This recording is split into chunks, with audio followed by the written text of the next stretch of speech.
Bom, estou começando a gravação da nossa terceira aula do curso de Lei Maria da Penha pela Escola Brasileira de Direito das Mulheres. É uma honra ter todas vocês aqui conosco. Hoje nós vamos falar sobre formas de violência, né? E eu espero que todas vocês aproveitem. E qualquer dúvida também pode ligar o microfone, falar, perguntar, escrever no chat. Gabi vai ficar de olho aí para mim no chat. E no WhatsApp também, se alguém estiver tentando entrar, enfim, cair, quiser entrar, por favor, mandem lá no WhatsApp, que às vezes a gente não consegue visualizar aqui. E é isso, nós vamos começar então, vou até compartilhar minha tela aqui com vocês. É que eu hoje vou bem pelo Canva mesmo.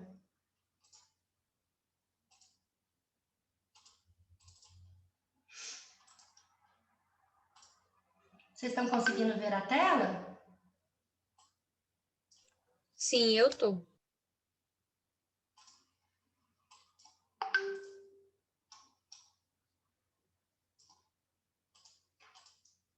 Bom, então vamos lá.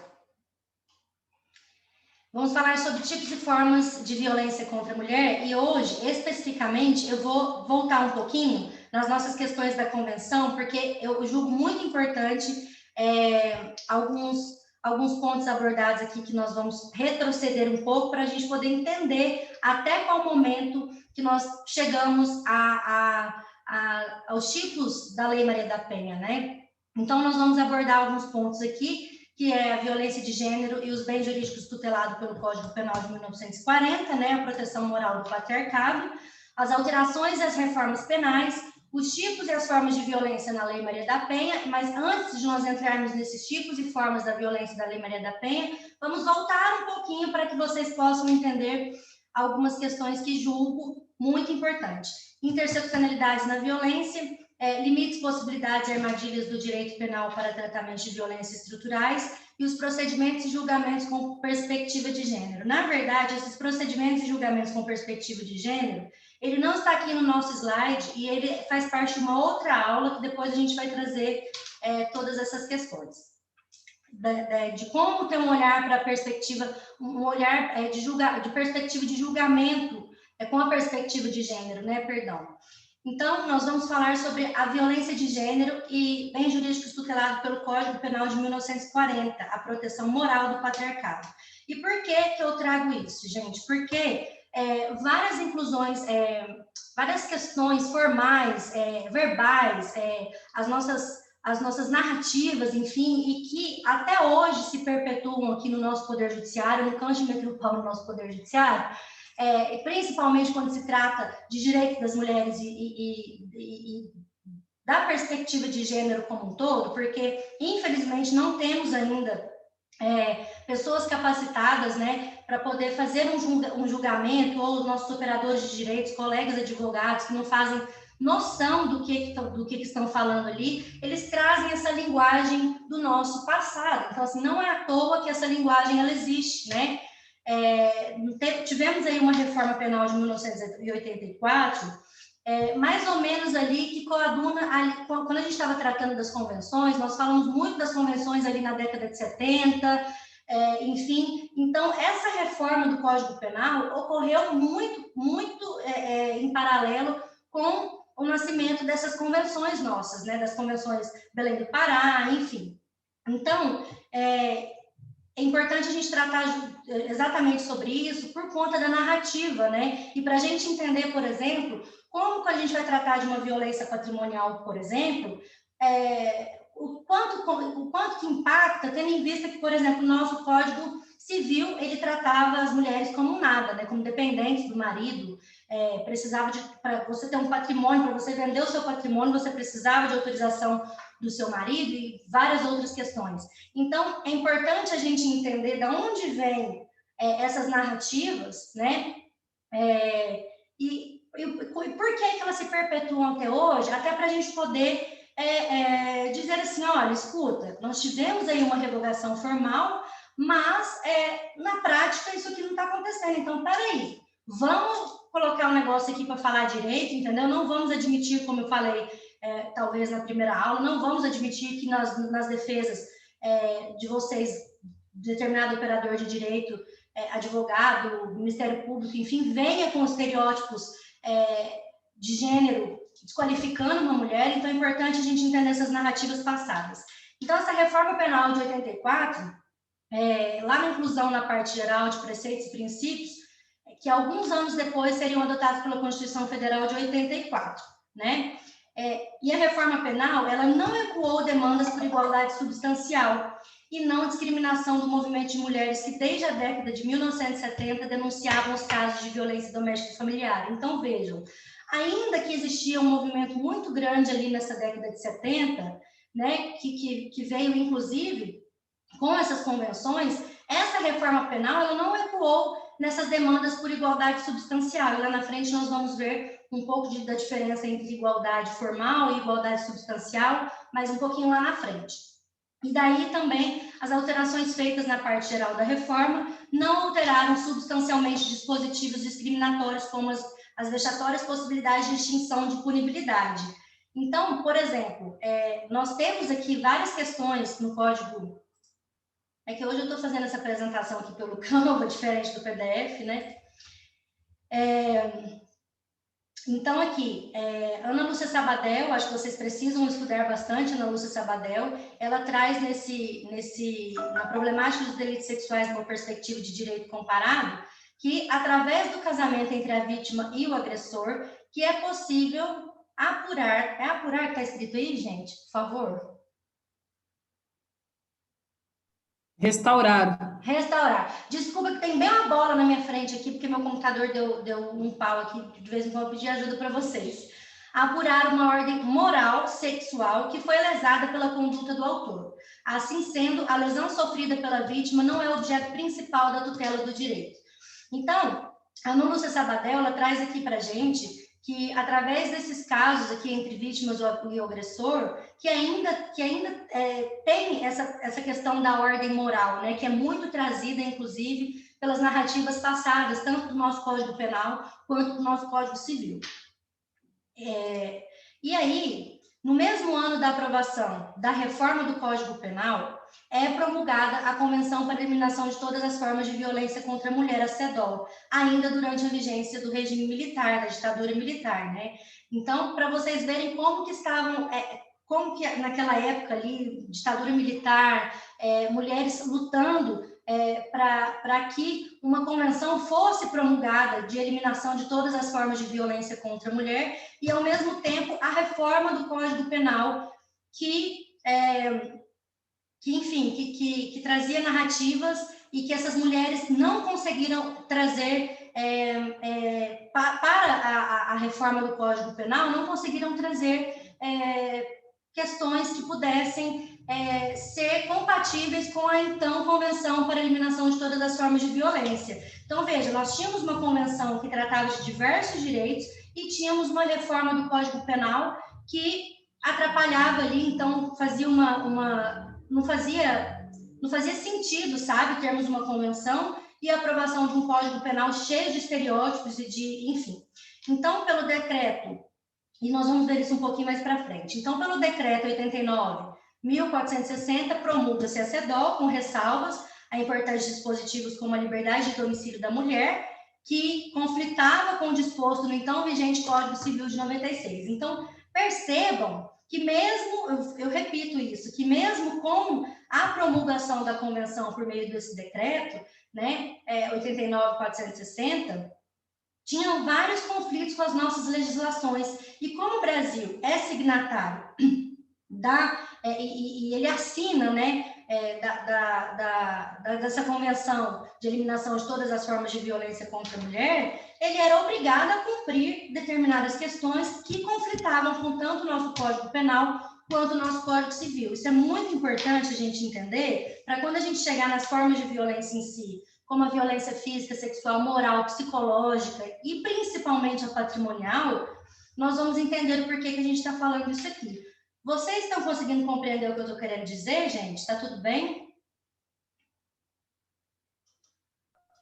Sim. Sim? Então, tá bom. Então, haviam alguns paradoxos, né? E ressalvos a CEDAW. E aí, essa fonte é a fonte da onde que a gente tira tudo isso? De exposição de motivos dos decretos legislativos. Eu, Mariana, gosto muito de estudar pela exposição de motivos dos decretos legislativos. Então, como que funciona isso aqui? Quando existe lá um decreto legislativo, enfim, ele existe uma exposição de motivos para a existência daquele decreto. Então, é importante que a gente possa ler aquilo ali para a gente poder entender o porquê, o motivo daquele decreto, o que levou a gente, a Câmara, enfim, a revogar ou não, a sancionar ou não determinado decreto, determinada lei. Então, nas exposições de motivos de qualquer, você pode procurar no Google que está por ali. Então, vejam, vamos pensar aqui. A CEDAW, lá no artigo 15, né, diz o seguinte: os Estados partes reconhecem aos homens e às mulheres os mesmos direitos no que diz respeito, eu acho, à legislação relativa à livre circulação das pessoas e à liberdade de escolha de residência e domicílio. Aí, lá na nossa lei de introdução, tem um negócio me atrapalhando aqui, ao Código Civil Brasileiro, no nosso artigo 70, dizia o seguinte: a lei do país em que domiciliada a pessoa determina as regras sobre o começo e o fim da personalidade, o nome, a capacidade e os direitos da família. Aí lá no parágrafo 70, salvo o caso de abandono, o domicílio do chefe da família estende-se a outro cônjuge e aos filhos não emancipados e do tutor ou curador aos incapazes sob sua guarda. E aí, lá no Código Civil, no artigo 36, diz o seguinte: os incapazes têm por domicílio seus representantes. Parágrafo único. A mulher casada tem por domicílio o do marido, salvo se estiver desquitada. Artigo 315. Ou que lhe competir a administração do casal. Então, vejam, ao mesmo tempo em que nascia a CEDAW, os nossos códigos, tanto a lei de introdução civil brasileira quanto ao Código Civil, nos traziam que a mulher tinha por domicílio ou do marido, enquanto a CEDAW nos dizia que a livre circulação de pessoas e a liberdade de escolha de residência e domicílio. Então, percebem que tinha aqui alguns conflitos de interesse, enquanto o Brasil assinava a CEDAW para fazer parte, né, de ser responsabilizado pelo comitê e tudo mais. Existiam conflitos aqui na nossa legislação, que, inclusive, nos traz várias questões, até hoje, atuais, no nosso linguajar, na nossa narrativa, no pensamento, inclusive, dos juristas, dos juízes, desembargadores, enfim. Porque eles tinham isso aqui como referência, né? Que a mulher casada tem por domicílio do marido, ou seja, tudo era o marido, enfim. E aí, alguns dos paradoxos também, né? E aqui, tudo isso aqui, essas fontes aqui, estão na exposição desse decreto legislativo 93, tá? Importante ressaltar para vocês, tá bom? Que todos esses dispositivos aqui, eles estão revogados, eles não existem mais no nosso ordenamento. Então, enquanto no artigo 16 lá da CEDAW, ele dizia o seguinte: eu quero que vocês entendam, vou reiterar que a gente está trazendo isso aqui justamente para vocês entenderem a narrativa, né? Não, isso aqui não existe mais no nosso ordenamento jurídico. Inclusive, esse artigo 16 aqui da CEDAW também foi revogado, e ele dizia o seguinte: os Estados partes tomam todas as medidas necessárias para eliminar a discriminação contra as mulheres em todas as questões relativas ao casamento e às relações familiares, e, em particular, asseguram com base na igualdade dos homens e das mulheres. Ou seja, o Brasil, quando ratificou, né, quando fez parte do comitê e assumiu o compromisso com o CEDAW, ele decidiu que ia tomar todas as medidas necessárias para eliminar a discriminação contra as mulheres em todas as questões relativas ao casamento, as relações familiares, e, em particular, asseguram com base na igualdade dos homens e mulheres, né? Enquanto isso, lá no nosso Código Civil, ele, no artigo 183, no até então 183, dizia o seguinte: não podem casar as mulheres menores de 16 anos e os homens menores de 18 anos. Ou seja, não podia casar, né? Aliás, até hoje não pode, salvo com a autorização, enfim, emancipação e tudo mais. Mas aí, lá na linha A, do mesmo artigo 16, o mesmo direito de contrair casamento. Na verdade, eu coloquei aqui em cores iguais, que era para poder até ser um pouco mais didática, mas aqui, ó, o mesmo direito de contrair casamentos. Aí não podiam casar as mulheres menores de 16 e os homens de 18. Então, assim, tinha que ser igual, né? Não mulheres menores de 16 e não homens menores de 18, ou seja, tinha que ser tudo igual, 16 ou 18. Aí lá na linha C do artigo 16 da CEDO dizia o seguinte: os mesmos direitos e as mesmas responsabilidades na constância do casamento e quando da sua dissolução. E lá no nosso Código Civil tinha no artigo 242: a mulher não pode, sem autorização do marido, alienar ou gravar de ônus reais os imóveis do seu domínio particular, qualquer que seja o regime de bens. Alienar os seus direitos reais sobre imóveis de outrem. Contrair obrigações que possam importar em alienação do bem do casal.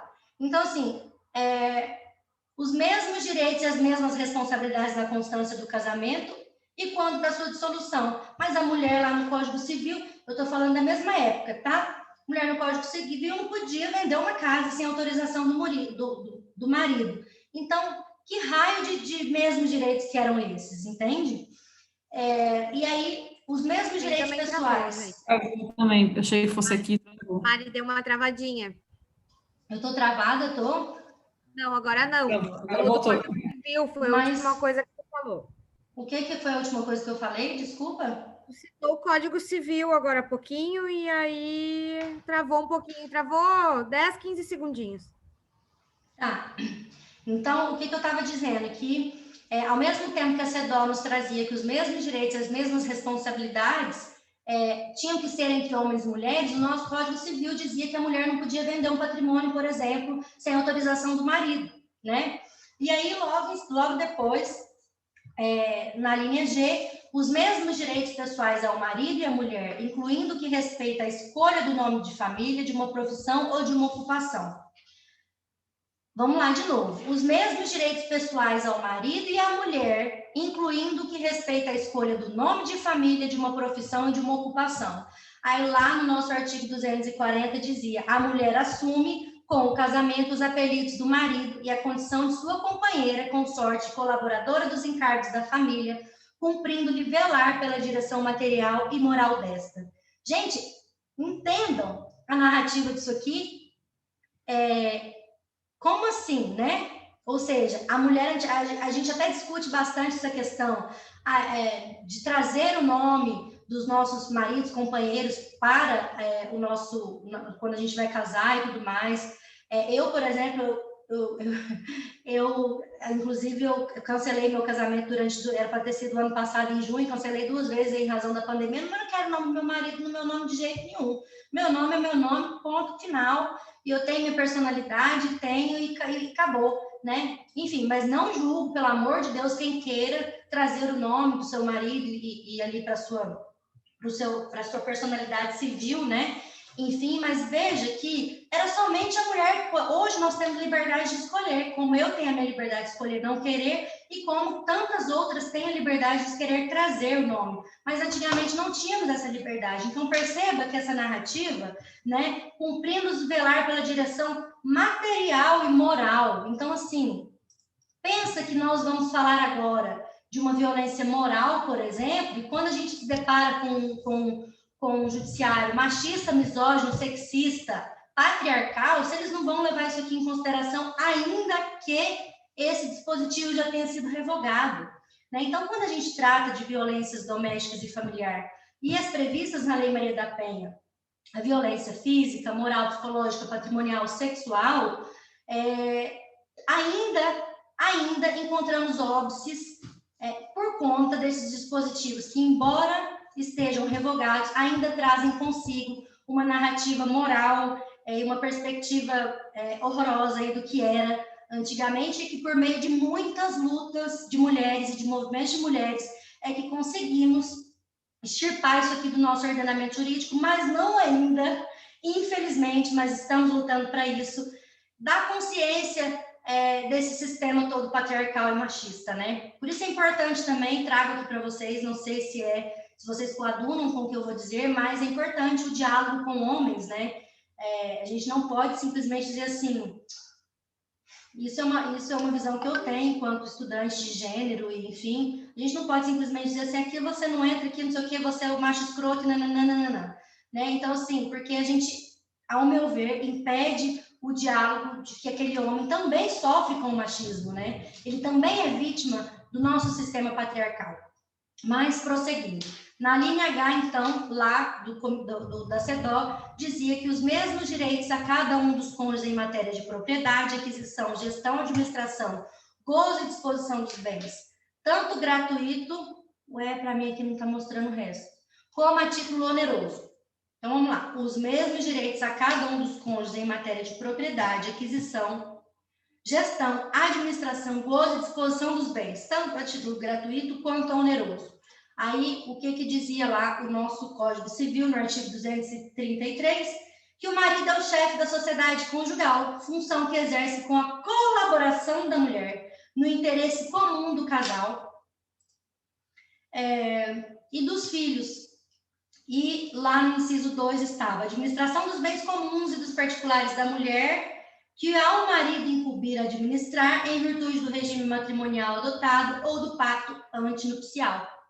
Então, vejam, ao mesmo tempo que a CEDO trazia que eram os mesmos direitos garantidos em matéria de propriedade, isso é importante porque a gente vai tratar de violência patrimonial, né? O nosso Código Civil dizia que cabia ao marido, né, administrar as questões patrimoniais das mulheres. Gente, não é mentira, é verdade. Nós, mulheres, dependíamos dos nossos maridos administrar os nossos bens, inclusive de heranças deixadas, enfim. Uma questão bem ruim aí para a gente, né?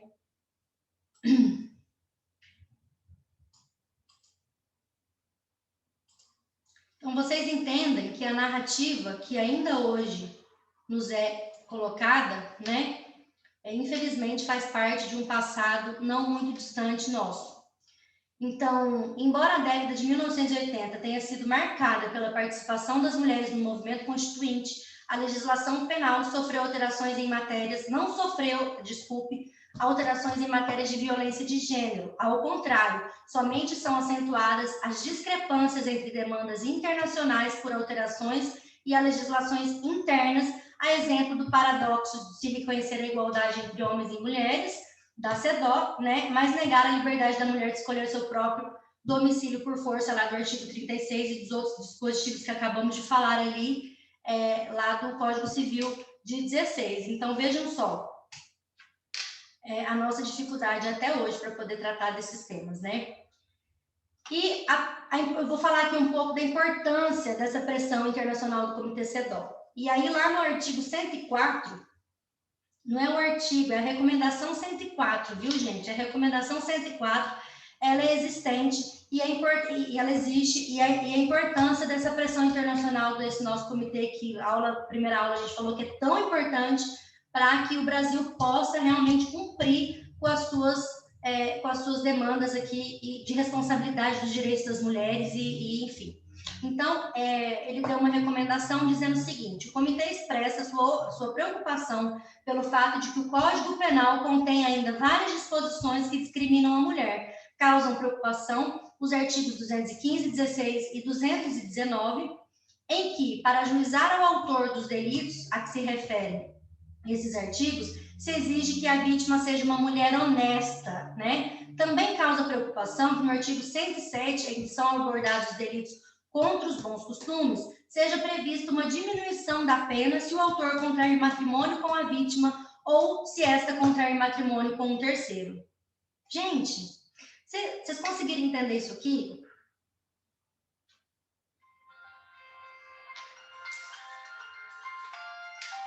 Olá, vocês estão me ouvindo? Estou lendo de novo aqui para me associar. Estou ouvindo e ouvindo um telefone tocando. É o telefone de Mariana, que está bem aqui, gente. Eu peço até desculpa, não é nem o meu. Não. Segue falando, Mari, que tá muito bom. Bom, mas percebam que lá no artigo 107, em que são abordados os delitos contra os bons costumes, seja prevista uma diminuição da pena se o autor contrair matrimônio com a vítima ou se esta contrair matrimônio com o terceiro. Isso aqui lembra muito aquele caso que tivemos daquela menininha de 10 anos que foi estuprada, né? Porque aqui fala muito, inclusive foi um caso que, salvo engano, no México ou no Chile, eu vou lembrar e trazer para vocês, que deu ensejo a essa recomendação para o Brasil. Mas aí o que acontece? As mulheres estupradas, elas eram obrigadas a manter a diminuição da pena existia se aquele agressor contraísse matrimônio com a vítima. Tem cabimento um treco desse?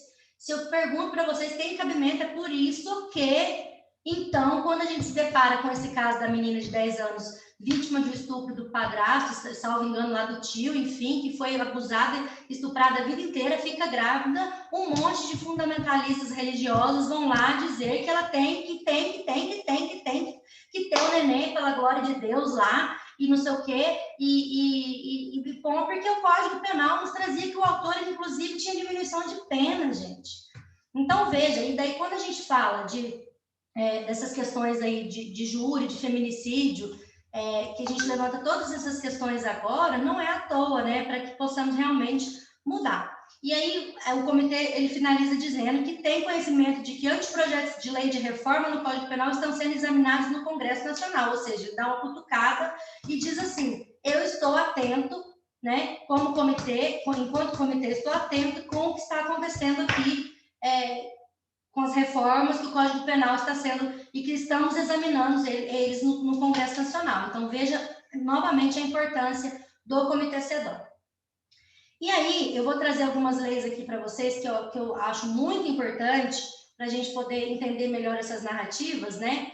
E, na verdade, o Código Penal ele foi alterado diversas vezes, várias leis alteraram o Código Penal. Essa em específica, a Lei 11.106 de 2005, ela foi alterada 15 vezes, mas eu não vou trazer aqui, até porque a gente não está falando de uma dogmática,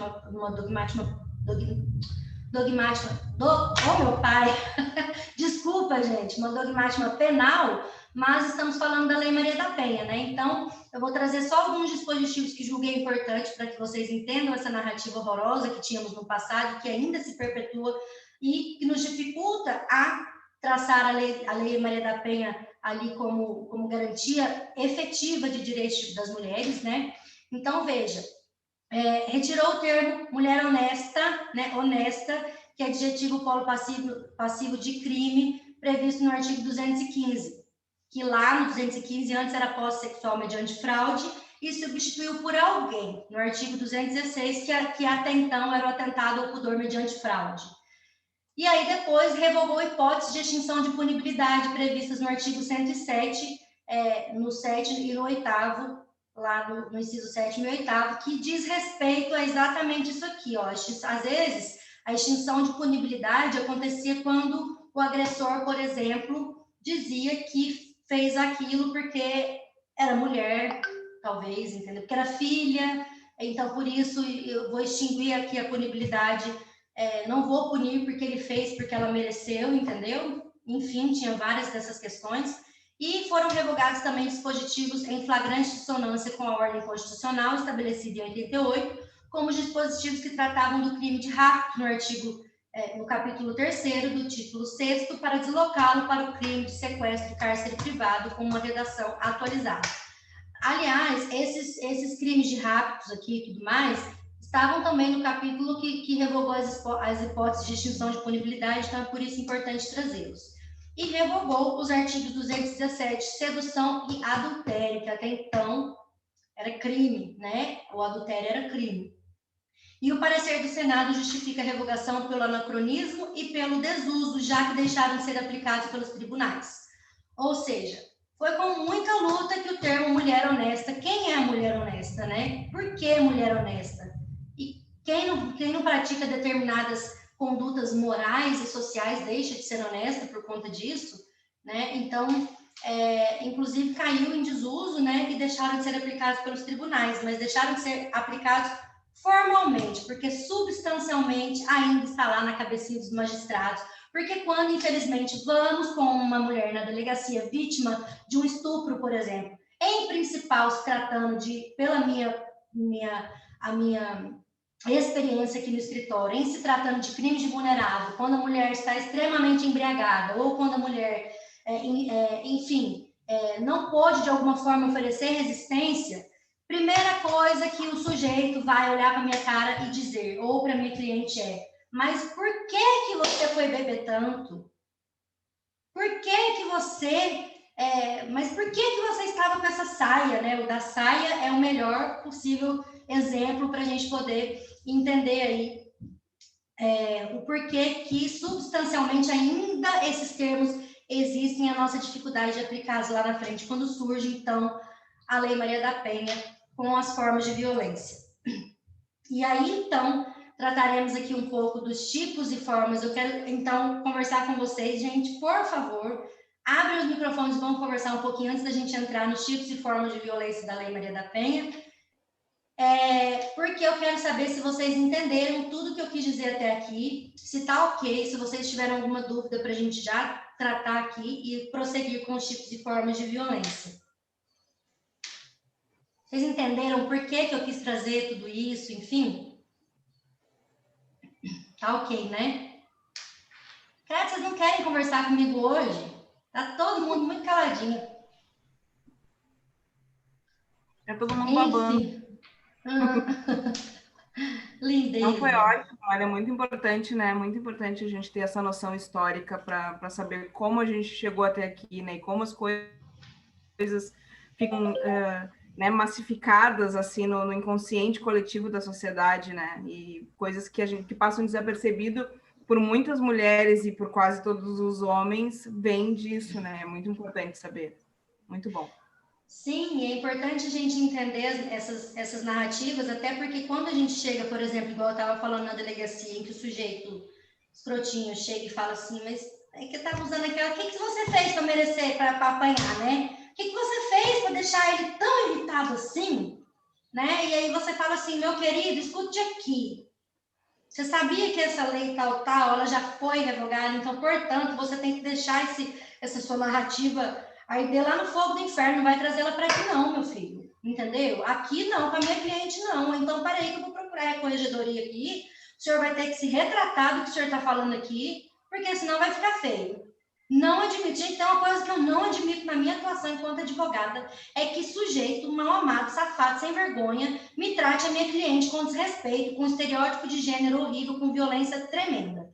Então, não admito mesmo, e assim, tem uma juíza aqui, eu até falei delas na primeira aula e tal, e que assim, é claro que a gente fica com receio, porque, poxa, você vai denunciar uma juíza, aquela juíza com certeza vai ficar te perseguindo nas suas próximas atuações, enfim, vai comentar com outro magistrado e tal, porque a gente sabe do corporativismo que existe aí, né? Mas aí, outro dia, inclusive, por conta desse caso aí, que eu até narrei no primeiro dia de aula, que Gabi, que até está me representando, me ligou uma outra pessoa aí semana, sei lá, acho que foi sexta-feira passada, e que ela falou, pelo amor de Deus, eu tô com o meu processo com essa juíza, se você tem como pegar minha causa para sair dela? Eu falei, não tenho.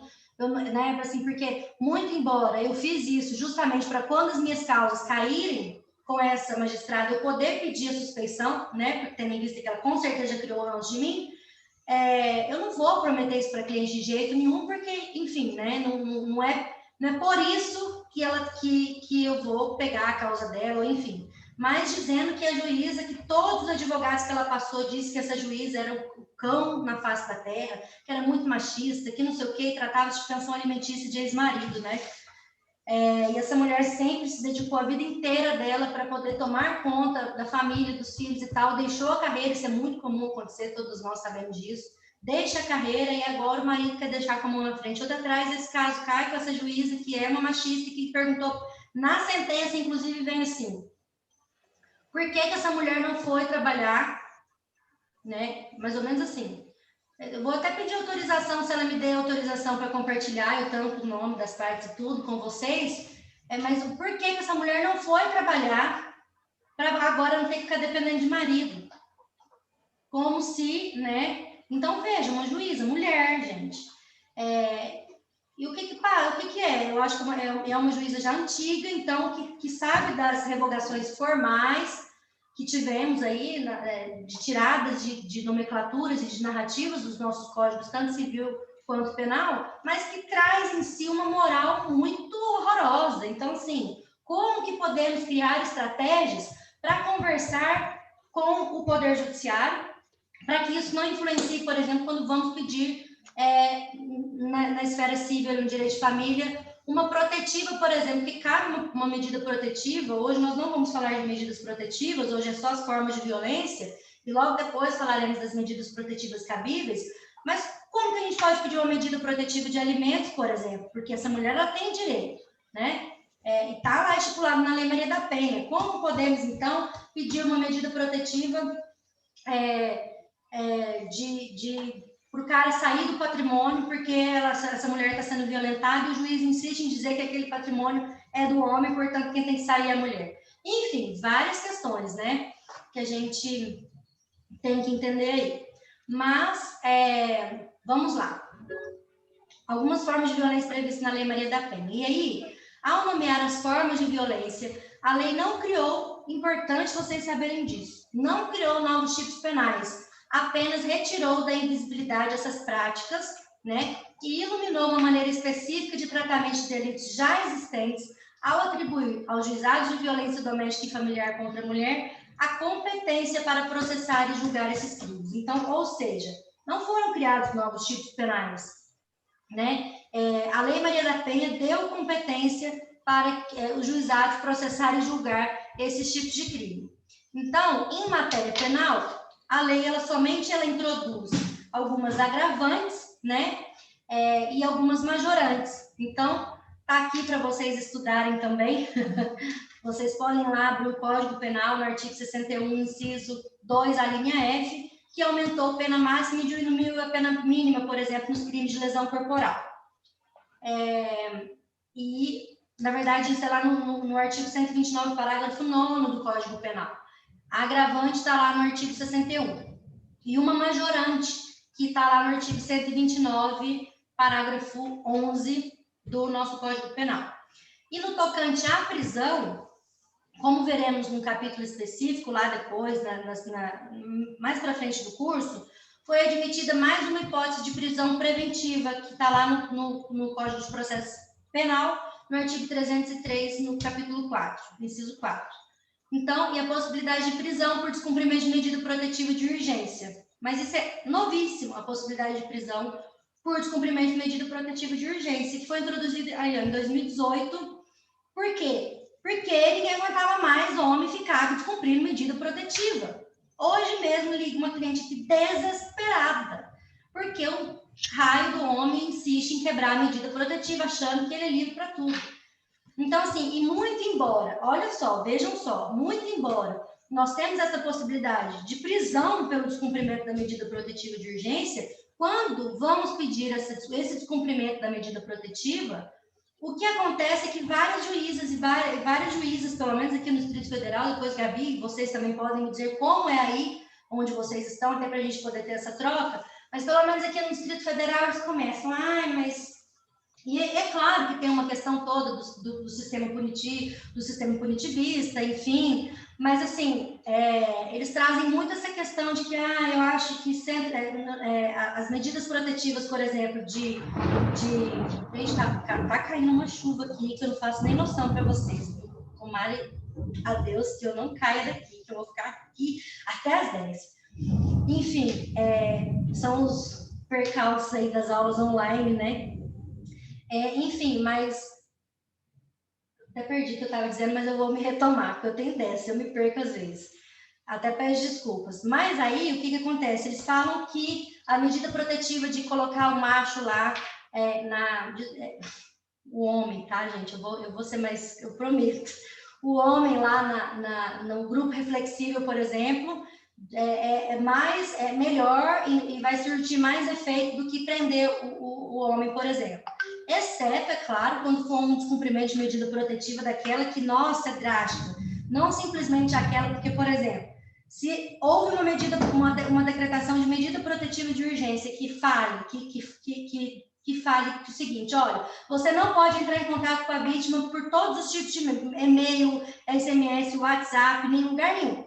E aí o cara vai lá e insiste e quer ligar. Então, é um descumprimento de medida protetiva, porque está lá na sentença de que ele não pode ligar, ele não pode mandar mensagem, ele não pode chegar perto da vítima por qualquer meio. Mas ele insiste. E aí o que acontece? Quando a gente vai dizer que descumpriu medida protetiva de urgência, aí fala, mas não. Então, assim, né, é todo um rebolation aí também. E que a gente precisa entender também, para que possamos também alinhar nas nossas cabeças e tentar também entender esse sistema, se é melhor realmente colocar o cabra na prisão, ou se realmente um grupo reflexivo resolveria naquele caso, né? As juízas daqui, elas sempre mandam para o grupo reflexivo, muito embora já estivessem feito o grupo reflexivo. Porque, na maioria das vezes, quando você aciona a Lei Maria da Penha, juizado de violência doméstica, a primeira coisa que se faz é colocar aquele homem num grupo reflexivo. Então, assim, não adiantou muito o grupo reflexivo, né? Então, como é que tem que fazer para esse cara parar? Eu prendia se eu fosse juiz, assim. É claro que tem toda uma questão aí desse sistema punitivista que a gente não coaduna também, mas no caso de violência doméstica, eu acho que a gente precisa... Aí essa é a minha opinião, claro que eu posso trocar aqui com vocês e mudar de ideia, mas eu acho que a gente precisa ser mais duras, porque assim, gente, não à toa somos o 5º país no mundo que mais mata mulheres. Não sei quantas, 2 horas, 1 hora, uma mulher está morrendo, uma mulher está sendo espancada. Enquanto eu estou aqui falando, uma mulher sofreu violência física das bravas, entendeu? Olho roxo, não sei o que roxo. Então, assim, com homem, claro, homens violentos, entende? Homens violentos. Eu, se fosse juíza, prendia. Você vai ficar pelo menos 3 dias ali preso. Você vai ganhar muito ser besta. Enfim. E aí, temos prevista a violência física, né? Está lá no nosso artigo 7º da Lei Maria da Penha, que são formas de violência doméstica e familiar contra a mulher, entre outras. Inciso 1. A violência física, entendida como qualquer conduta que ofenda sua integridade ou saúde corporal. Os crimes que envolvem a violência física mais frequentes em âmbito doméstico são a lesão corporal, né? Do artigo 129, parágrafo 9 e 10º lá do nosso Código Penal. Então, a tentativa de feminicídio, do artigo 121, parágrafo 2, inciso 6, parágrafo 2, e aí artigo 14, ambos do Código Penal, e o feminicídio lá do artigo 121, parágrafo 2º, né, que foi um grande avanço aí a nossa lei do feminicídio, que alterou o Código Penal também. E a discussão, depois a gente fala um pouquinho melhor sobre o feminicídio também, numa aula posterior, mas, por enquanto, isso que são as formas de violência física contra a mulher. E discussões sobre a competência do juizado de violência doméstica nesses últimos crimes, né? Por quê? Porque dizem que tem que ser tratado lá na esfera criminal. Então, ainda temos discussões e vários tribunais têm entendimentos diferentes, muito embora a Lei Maria da Penha diga o seguinte, é para tratar no juizado de violência doméstica e familiar. Aí vem a discussão, jurisprudência, doutrina, e diz assim, ó, tem que tratar lá no criminal. Aí você trata no criminal com um juiz trancudo lá, né? E que não sabe nada de falar de só mexe com crime e acha que, enfim, e que não entende, assim, que traz consigo todos aqueles estereótipos que trouxemos. Gente, vocês ouviram os trovões? Desculpa, viu? Que traz consigo ali na sua moral, nos seus costumes, todas aquelas questões que tratamos no início da aula, né, para os seus julgamentos e para os seus olhares ali de tipo, não foi tentativa de feminicídio, entendeu? Foi um empurrãozinho só, o que é esse empurrão? Não foi lesão corporal, foi um empurrão. E briga de marido e mulher não se mete a colher, né? Muitos ainda, infelizmente, trazem essa perspectiva. E a violência psicológica, né? Que também está lá no artigo 7º, são formas de violência doméstica e familiar contra a mulher, entre outras. Inciso 2. Oi? Desculpa te interromper, mas também a violência física, voltando um pouquinho, né? Eu sempre gosto muito de lembrar que não é só puxão de cabelo, isso todo mundo sabe, né? Mas a gente falou na aula passada, a gente precisa lembrar dos reflexos físicos de uma outra violência psicológica. Então, taquicardia é uma questão física, tu sente, né? Já estão conseguindo compreender a lesão corporal por violência psíquica, né? Então, se a gente for pensar, 98% das vítimas têm algum sintoma físico, independente de terem sido agredidas, de terem sofrido uma lesão corporal, de terem sofrido uma tentativa de feminicídio. Mas vamos lá, isso é importante para a gente refletir, para quando a gente for levar para uma discussão jurídica ou para uma, enfim, para entender uma vítima que chega até a rede de acolhimento, que chega até um hospital, dizendo que tem uma dor de cabeça que não passa, doenças ginecológicas recorrentes, dor de cabeça, dor de estômago, azia, enxaqueca, e o corpo ele fala, né? Então a gente precisa lembrar dessas questões também. Era só essa observação, Mari. Não, observação perfeita. Inclusive, quem trata muito desse assunto é a Soraya da Rosa Mendes. Vocês precisam, se vocês não conhecem, vocês precisam conhecer a Soraya da Rosa. Inclusive, ela tem um artigo junto com essa juíza aqui de Brasília, do Juizado de Violência Doméstica e Familiar aqui de Taguatinga, que é a doutora... Ai, gente, eu não esqueço o nome dela. Luciana Rocha. Elas têm um artigo dizendo sobre essas violências que elas tratam como físicas quando chegam, por exemplo, quando chega no juizado dela e ela já identifica algo do tipo, ela já trata como violência física. Então, assim, sensacional. E ela tem tentado, por meio ali do Fonavide e tudo mais, ela faz parte da diretoria lá do Fonavide, se não me engano, ela foi a última presidente, e ela traz essas questões para que os juízes e juízas da vara do juizado de violência doméstica possam também aplicar dessa forma. Eu vou ver onde está esse artigo, eu não sei, cadê? Eu sei que eu li já, mas eu não... Você tem? Sim, eu tenho, já mando que eu uso ele direto. Mas, tá. Eu mando agora. Mas uma coisa importante, gente, depressão é físico. Tu toma remédio, tu precisa fazer uma regulação bioquímica no teu cérebro. Síndrome do pânico é uma doença, gente. Tem CID, é físico. Então, além de toda uma construção doutrinária, a gente já começa a ver decisões que levam em consideração a lesão corporal que acontece ou a psique ou a essas questões que não é aquele roxo, né? Mas que também geram essa lesão corporal, porque a gente tem que lembrar, né, de toda essa questão física. A violência ela é física, então tudo que pega, uma alergia, um problema na voz. Eu tenho uma vítima que ficou sem voz por muito tempo por trauma. São traumas psicológicos, mas que têm consequências físicas, vitiligo, gente, doenças cardíacas, e depressão, síndrome do pânico, e todas essas também, tá? Tem jurisprudência já e tem uma doutrina que está vindo muito bem construída pela Soraya, e de fato a gente precisa estudar a Soraya para seguir nesse rumo, para conseguir, tá? E uma coisa que eu sempre falo é coragem, gente. Então, assim, não tem ainda uma jurisprudência maciça, mas a advocacia para mulheres, e tá aqui na militância direta, é também provocar o judiciário para que o judiciário consiga responder de uma maneira a gente dizer, não, é de fato isso. Então, a gente precisa provocar a construção dessas jurisprudências de uma forma dominante. É isso. Isso. Gente, eu fui ver aqui o WhatsApp, por acaso a Cristiane está aqui online? Tá aqui, tu já falou com ela, amiga, tá aqui, a Cris. Ah, então tá bom. Então, eu tô resolvendo, deixa para mim. Tô aqui, consegui entrar. Ah, então tá bom, beleza. Então, vamos lá falar um pouquinho sobre a violência psicológica, né? No inciso 2. A violência psicológica é entendida como qualquer conduta que lhe cause dano emocional e a diminuição da autoestima ou lhe prejudique e perturbe o pleno desenvolvimento ou que vise degradar ou controlar suas ações, comportamentos, crenças e decisões mediante ameaça, constrangimento, humilhação, manipulação, isolamento, vigilância constante, perseguição contumaz, insulto, chantagem, violação de sua intimidade, ridicularização, exploração e limitação do direito de ir e vir ou qualquer outro meio que lhe cause prejuízo à saúde psicológica e à autodeterminação.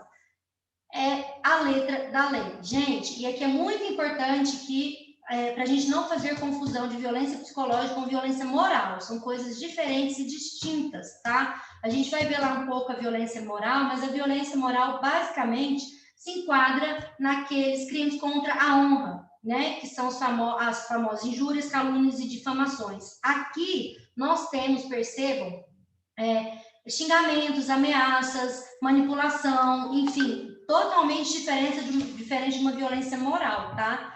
Então, aqui, a violência psicológica é uma das formas de violência contra a mulher exercida para controle, e o controle de desestabilização, eu gosto de falar muito de controle e poder. Quando a gente fala de controle e poder, nós estamos falando de uma violência de gênero, quando a gente atende um caso, por exemplo, que a gente consegue visualizar que ali existe um controle, um poder sobre aquela mulher, nós automaticamente já pode acender a sua luzinha, você já pode colocar o seu olhar clínico de gênero para dizer assim, tem violência de gênero aqui e eu vou identificar agora qual é. É a violência física, é a moral, é a sexual, é a psicológica, enfim, aí na narrativa da sua cliente e daquela vítima, você vai conseguir perceber, né?